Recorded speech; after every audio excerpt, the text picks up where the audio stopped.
اعوذ باللہ من الشیطان الرجیم، بسم اللہ الرحمن الرحیم۔ خیر الناس من ينفع الناس او کما قال رسول اللہ صلی اللہ علیہ وآلہ وسلم۔ سبحانک لا علم لنا الا ما علمتنا انک انت العلیم الحکیم۔ صدق اللہ مولانا العظیم۔ محترم سامعین و ناظرین، السلام علیکم ورحمۃ اللہ وبرکاتہ۔ امید ہے ایمان و صحت کی بہترین حالت میں ہوں گے۔ آج امراض و معالجات کے سرکل میں سے عضلاتی اعصابی مزاج نمبر 2 کا علاج عضلاتی غدی مزاج نمبر 3 کی ادویہ سے غلط ثابت کرنے جا رہا ہوں۔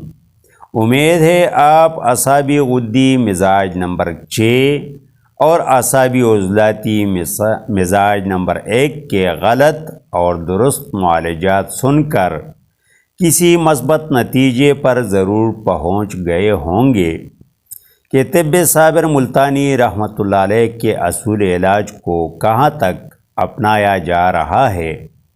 اس ویڈیو کو سننے کے بعد آپ خود اندازہ لگائیں گے کہ دکھ کی انسانیت کے ساتھ یہ کون سا مذاق جاری ہے۔ سامعین محترم، مزید تمہید سے قطع نظر یہ مناسب سمجھتا ہوں کہ مذکورہ مزاج کے حامل مریضوں کے جسم کے اندر کا سسٹم واضح کروں تو سنیں۔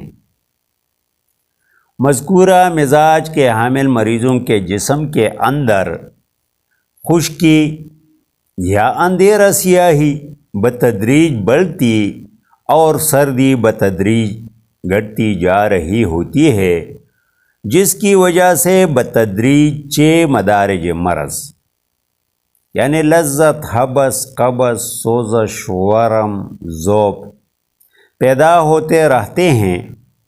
لیکن یہ جاننا انتہائی ضروری ہے کہ یہ مدارج مرض جسم کے کس سسٹم میں رونما ہوتے رہتے ہیں۔ مذکورہ تحریک چونکہ ایک کیمیاوی اور ارادی حرکات میں تیزی والے تحریک کے سبب مقام مرض غدی اعصابی غدد ناقلہ یعنی ایکزوکرائن گلینڈز ہی ہیں، کیونکہ کیمیاوی تحریک میں مقام مرض تسکین ہی ہوتا ہے، تو ایسے مریضوں کو عضلاتی غدی مزاج نمبر 3 کی ادویہ جو خشکی گرمی کے پیاد کی حامل ہوتی ہیں تجویز یا استعمال کرنے سے مریض کے جسم کے اندر کیا ہوگا۔ نمبر 1، ان ادویہ کے استعمال یا تجویز کرنے سے مریضوں کے جسم کے اندر کی خشکی میں اضافہ ہو کر مزید مشکلات کے شکار ہو جائیں گے۔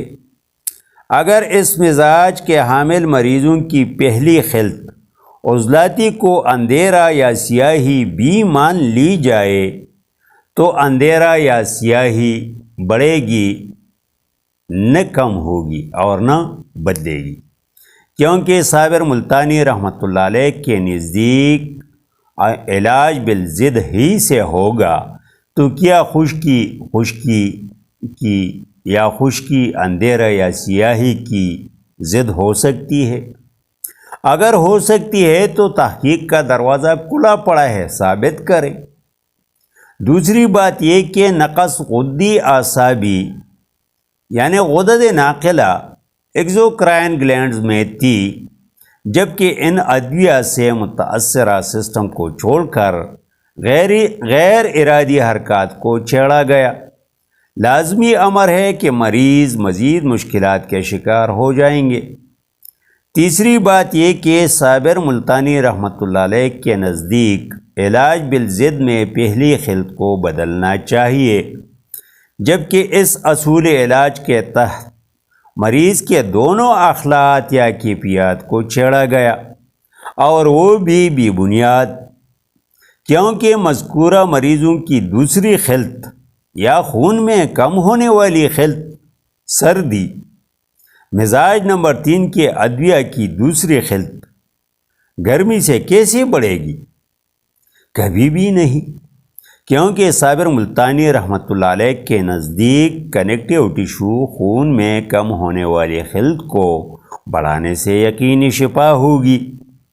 اب آپ قانون مفرد اعضاء اور صابر ملتانی رحمۃ اللہ علیہ کے اصول علاج کی روشنی میں خود جائزہ لے کر اس مزاج کے حامل مریضوں کے علاج معالجہ میں اپنی غلطیوں کی اصلاح کر کے دکھی انسانیت کی دعائیں لے لیں۔ اگلی ویڈیو تک خدا حافظ۔